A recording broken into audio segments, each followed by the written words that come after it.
So, dito kami ngayon. Welcome to San Juanico Bridge. So, parang ano nila, park. First time talaga namin na dumiretso dito. Yan. Welcome to Samar. Dadaanan kami nito. Dito pala yan eh. Sa may Calbiga. Yung statwa. Okay. So, dito banda, parang ano siya eh. Overlooking. Nakikita mo na yung San Juanico dito. You know, dito sa malayo. Nakikita mo na yung San Juanico Bridge. Samar na yan dyan sa kabila.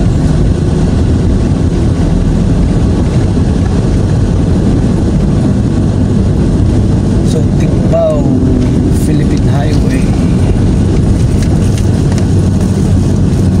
Ano tayo? Fight na tayo dito. So, ayan. May nakasulat to. So, left Samar, sa right What City. So, left tayo. Samar. Medyo mahaba din yung bypass. Mahaba din, siguro almost siguro mga 6 kilometers yun. Bali mag-right na tayo dito eh. So yung daan dun pa left is Babatmun pa right Samar. So dito tayo right. So leaving na tayo. Leaving Tacloban City.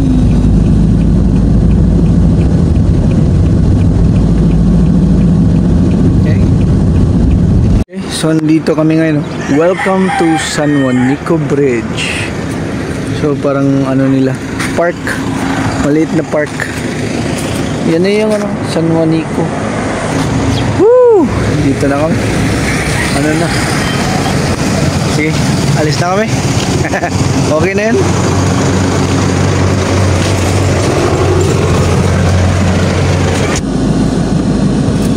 Tawid San Juanico na kami. Tawid San Juanico na. Ito na. Yes! Woohoo! Maganda. Ganda pa rin. Ang linis. Old but gold San Juanico Bridge. Diba? Old but gold. Yun. Old but gold V-Hire. Ang bilis ah. So yun oh. Ano to? Pinagawa ni yung late President Ferdinand Marcos. Pinagawa niya para sa asawa niya na si Imelda. Ito niya.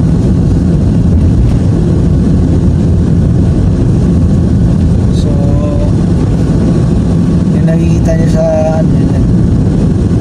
Samar na yan. Ang linis na dagat oh. May isla din oh.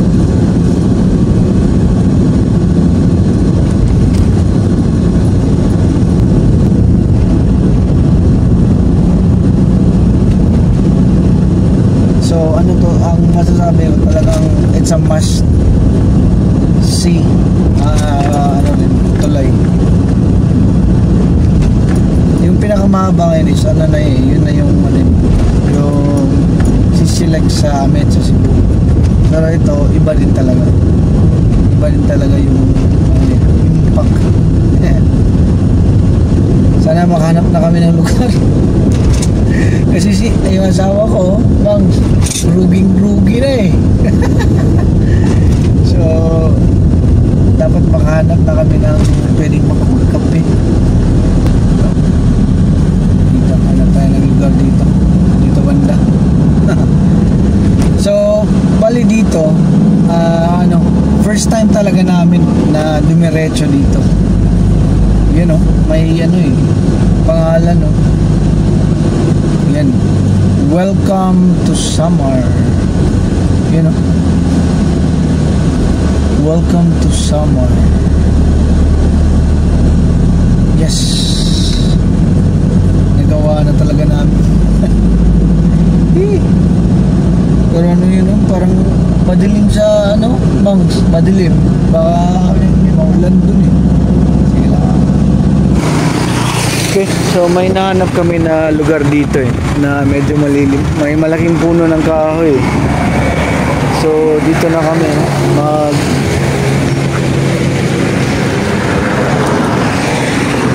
kape. Mag-init muna kami ng tubig. Wait lang ah. Hanap ako ng lugar. Wait lang. So yun o, nag-init kami ng tubig dito sa gilid. Sa highway. Ano muna kami ng kape. Antok talaga yung biyahe. Kaya ano muna, init. Mang. Pawala ng antok. Hindi pa kami ganun kalayo sa ano, sa San Juanico. Nakahanap kami ng ano eh, malilim na lugar. Tsaka ano na rin eh, parang madilim talaga yung langit eh. Siguro uulan na yun eh. So coffee tsaka snacks na. Isahin na natin. Yo mang. So ano muna kami, relax ng konti. Dapat dire-diretso na yata sana yung biyahe namin, pero yun nga, wala pang kape talaga eh, hindi pa pwede. Pagkatapos ng kape, dire-diretso na to. Baka ulanin pa nga kami nito eh. Sige, coffee muna kami tsaka snacks. Update mamaya. Tapos na kaming magkape. Ano mang, na-energize ka ba? Hindi pa masyado. Ako okay lang.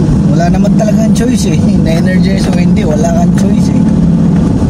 Dapat mo talagang ano, you have to move forward. Di ba? So, update nga pala tayo sa no, weather. Biglang ano talaga eh, dumilim talaga eh. Maulan siguro to. Nakakapagtaka kasi summer pa naman sana eh.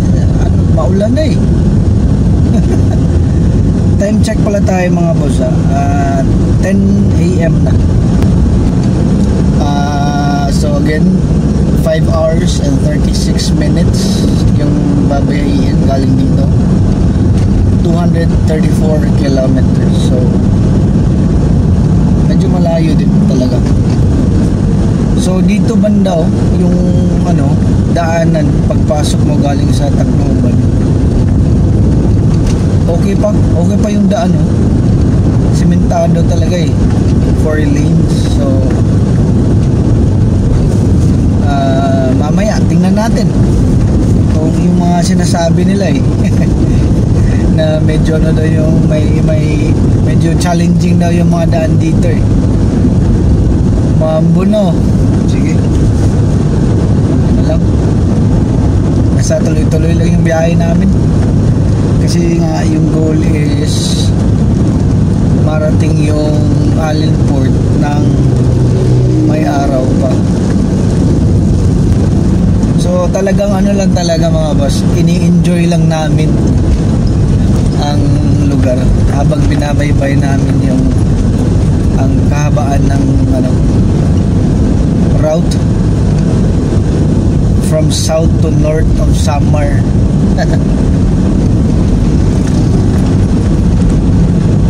Kasi ano talaga eh, gustong gusto ko talaga ng mga ganito eh, yung nature. Siguro ganun talaga yung mga ano, yung mga mahilig sa biyahe na road trip. Mahilig din talaga sa nature kasi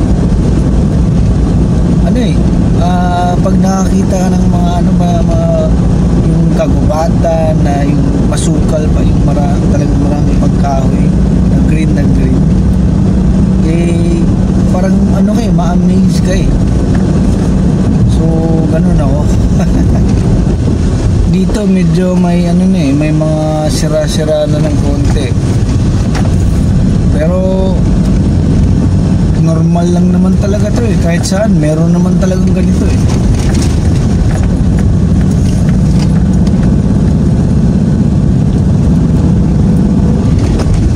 Sa amin, meron din ganito. Marami din eh. Oh, marami din sa amin eh. So, ganun naman talaga yan. Pero mas mabuti naman talaga ayusin, di ba? Kahit saan naman pala dapat ayusin para iwas disgrasya. Sige lang, update ko kayo sa daan.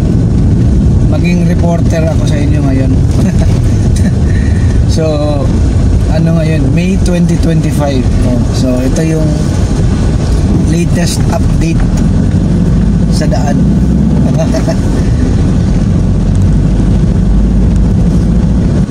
Oh, ito, katulad nito. Medyo ano talaga, sira dito, banda. So, Pongs, sugat ata Pongs.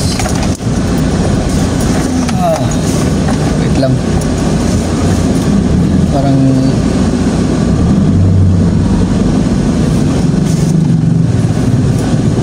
wait lang.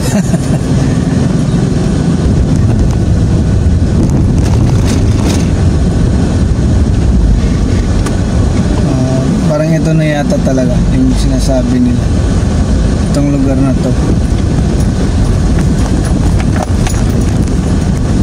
Maraming butas kasi yung daan, yung mga maliliit na butas.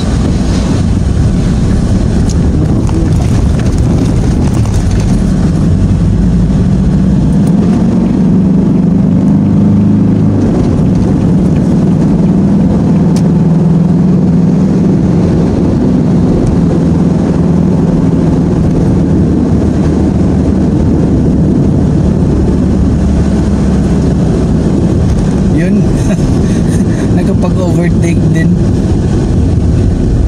sa truck. Manungka Bridge.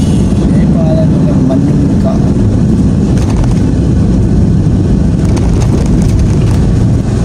Ito parte na ng highway nila na parang inayos na talaga buong daan.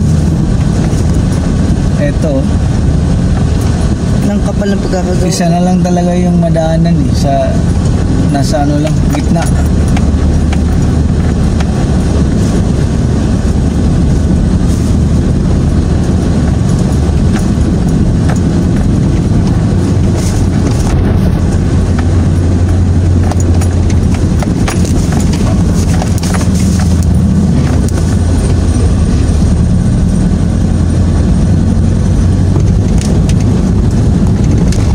Santa Rita. Ano pala to? Santa Rita Summer. Sige, tuloy-tuloy lang muna yung biyahe namin ha. Update na lang. Sa layo-layo ng pinuntahan namin, naabot din namin yung Hitaas Elementary School. So, dire-diretso lang kami. May mga sira-sira pa rin talaga ang daan. Siguro mga ano na eh, siguro mga ano na, tansya ko mga umabot na ng yung nalakbay namin mga 20 kilometers na sira-sira ganito. Pero may naisip ako na benefit dito mga boss sa mga driver. Di ba pag driver kadalasan yung kaaway natin is antok, di ba? Kung dito ka dadaan, paano ka kaya antokin? Walang antok-antok dito eh. Kasi talagang ano eh, parang alarm clock eh. Ginigising ka eh. So ano pa kami, 199 kilometers away pa kami mga boss. 4 hours and 40 minutes Layo pa kami. Sige lang.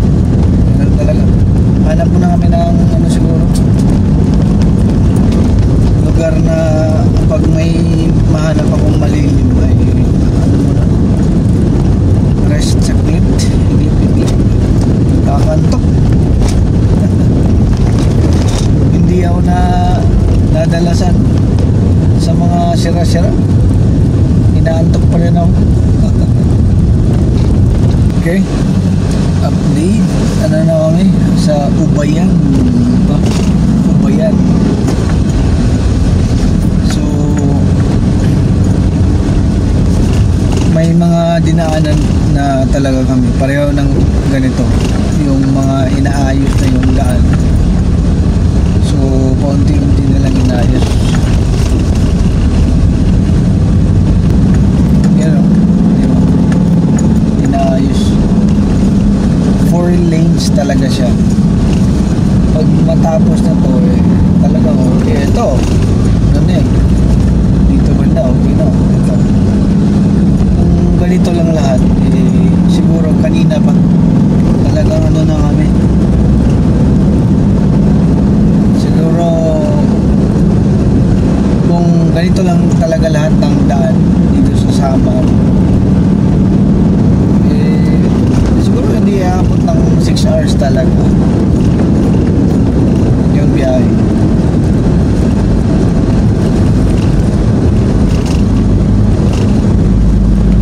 Welcome to Calbiga. Calbiga na tayo mga boss.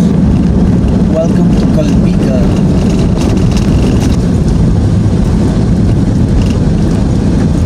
So far medyo okay na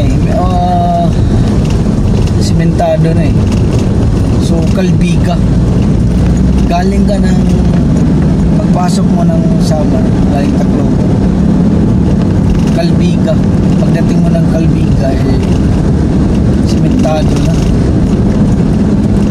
So far hindi ko pa alam kung ano to, hanggang dun na sa dulo. Calbiga Bridge, parang ano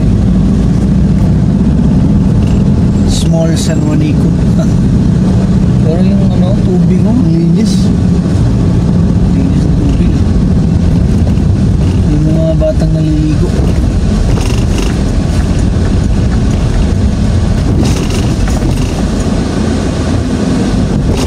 May falls May caves din. Lulugayan Falls. May cave pala mo? Oo. Calbiga. Meron pala dito falls tsaka cave. Dadaanan kami nito. Dito pala yan sa may Calbiga. Yung statwa ni Jesus at saka Mama Mary. Jesus, I trust in you. Mother of mercy, pray for us. Okay. Ang lalaki talaga nila. Talagang malaki. Sa may ano to, Calbiga. Okay Ginawa nilang customized single motor. Diba? May bubong. Tingnan mo yung motor. Umulan, umaraw, walang problema. At may ano pa 4 na side mirror. Saan ganyan? Parang hindi na lang ito delivery ng tuba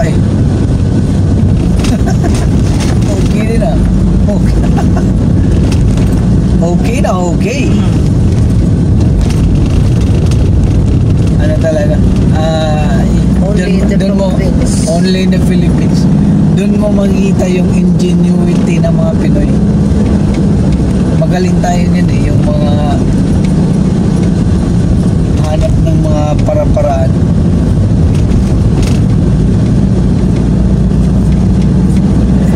So far okay naman medyo okay na talaga yung daan. Sementado na. Basta galing sa Calbiga papuntang Allen medyo okay na. Konti na lang yung mga sira-sira.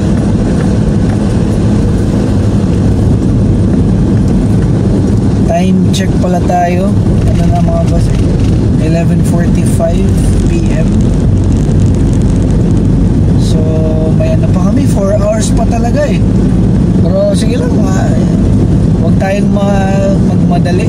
Sabi nga ng ibang vlogger, pag ganito nagtutour or nagtutour or Philippine loop, gano'n,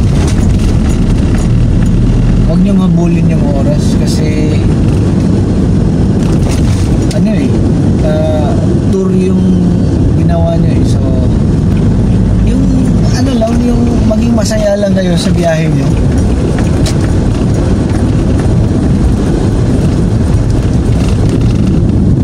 Talagang ano na lang eh, explore nyo na lang yung lugar. Tingnan nyo yung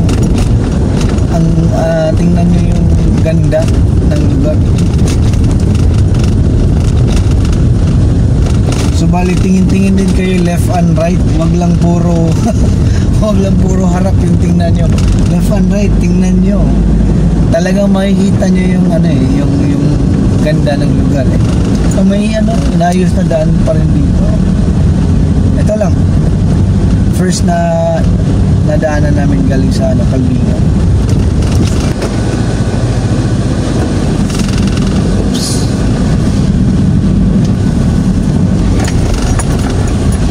May ano dito, Osmeña Elementary School. Ano palang pangalan na lugar, Osmeña dito.